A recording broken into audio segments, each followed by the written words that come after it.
A good morning to you. Welcome back to Morning Live. A third and final look at your sport news for today. Now, reigning African champions Banyana Banyana, they have a date with Nigeria, a team that has dominated African women's football over the years, out at the Loftus Versfeld tonight. It will be the Olympic qualifier, and this is the second leg clash.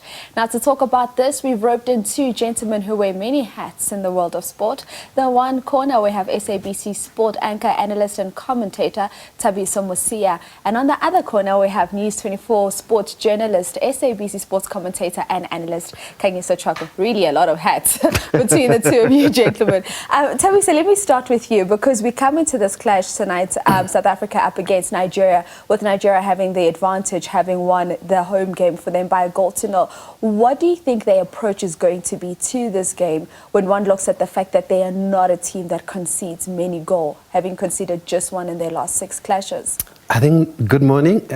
I think that's the million-dollar question, actually, because like Sakina has been saying throughout the morning, that the away goals rule doesn't count here. So will Nigeria come and sit back and try to protect the lead, because they do know that Banyana Banyana need to come out and they need to win this game by at least 2 goals. So it's going to be very interesting. But I think also what is key here is that the game has been taken to Loftus, and there is a reason for that. I know some fans have been complaining, saying maybe Banyana should be playing at a smaller stadium to attract more supporters. But the coach has been very clear that altitude is a big factor at Loftus especially. So that's why they took the game there. And also they want a bigger field so that they can play their kind of football.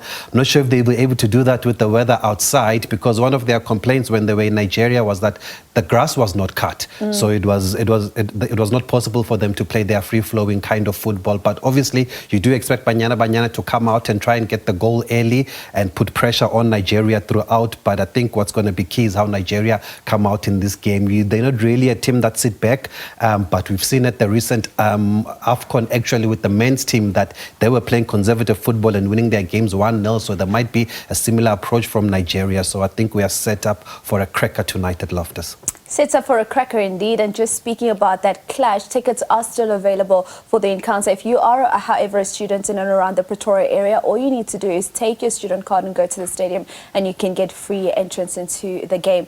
Khanyiso, let's speak about Banyana Banyana's attacking force, because we know that certainly Banyana has the speed when you look at the likes of Abutembi Kgatlana, but you've got that defense of Nigeria, which can be so solid. Let's speak about the attack from South Africa. The key part again goes back to the pitch, and one needs to understand that it's rained significantly on the high fault all around the country. That is number one. Number two, the Loftus pitch has been quite busy this weekend.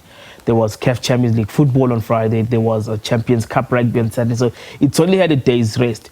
But the key part is that it would have been looked after. Yesterday, that there would have been match day -1s trainings. So the state of the pitch will be very key in terms of how South Africa attack. If the Loftus pitch holds up, as it generally does, one needs to remember that it was actually relayed sometime last year. It came back in far better shape. I mean, if the Loftus pitch of 2 seasons ago would not been able to host a rugby and a soccer match on consecutive days, that happened this past weekend. So the players are there, the tactics are there. I think the key part is making sure when they get opportunities, they need to finish. Because one of the biggest complaints that Desiree had over the years, that they create chances but they don't finish them. Unfortunately, because of the bad streaming services we needed to try to watch Banyana Banyana with on Friday, it so happened that we couldn't see whether they created enough chances. We couldn't see whether the penalty itself was a penalty. But then again, the fact that Thabiso mentioned that there is no away goals rule means that Banyana Banyana can actually go and look for the goal early, and they've got the entire game to do so. It also now means that Nigeria can't sit back and protect the lead, because if Banyana Banyana score, then it's 1-1. None of those teams want to take the tight penalties. Yes. Yeah. All right, and just speaking about that first leg clash, of course, it wasn't live on SABC, but we must say it was, of course, our counterparts in Nigeria that didn't give us the feed. SABC was ready to show that game live to the viewers. Tonight, though, you can catch it live on SABC 3, the build-up starting at 7 p.m.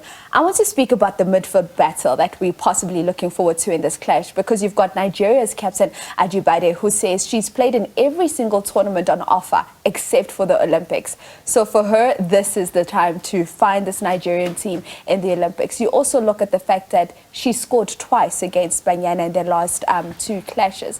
Let's speak to what that battle in the midfield is going to be looking like, possibly the game changer this evening.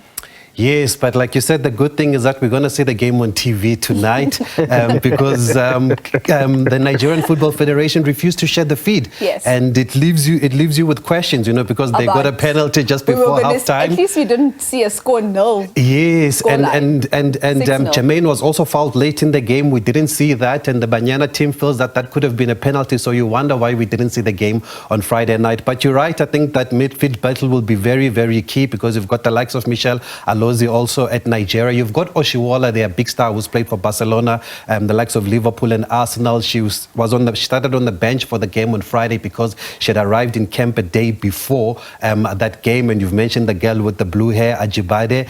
We expect the blue hair again to come out tonight. But I think Banyana has a lot of experience in that department with the Refilwe Jane also. There's also Linda Mutlalo also there. And then up front, that front three of Hilda, of Jermaine, as well as Thembi Kgatlana. So maybe that's where the game could be won. It's going to be very, very key for both sides there. They've also got Chinwedu, who also plays in Mexico, who's familiar with our players that play in Mexico, the likes of Tresane and that front three that we've mentioned here. Some players play in America, so Thembi will also be familiar, having played there in America for them. But yeah, I think for me, what's going to be key is that front line, because we've seen at the World Cup that Banyana can play different kinds of football. They're able to absorb the pressure if they have to and catch teams on the counter, but they're also very able to play with the ball, and it's going to depend on the conditions if it does clear up tonight, and then it will be suitable to their game. But it is a game of consequence. There's no two ways about it, because as much as this team has done well over the past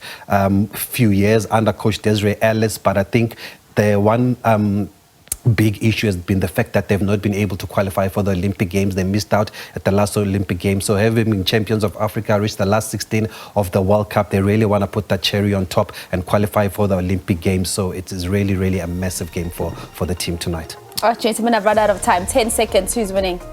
Who's going to Paris? Banyana. Banyana Banyana going to Paris. That's it. Thabiso Mosia as well as Khanyiso Tshwaku saying it's Banyana all the way. And I must remind you once again, you can catch that encounter live on SABC 3 tonight, as well as on SABCsports.com and on the SABC Plus app. Build Up starts at 7 p.m. kickoff at 7:30.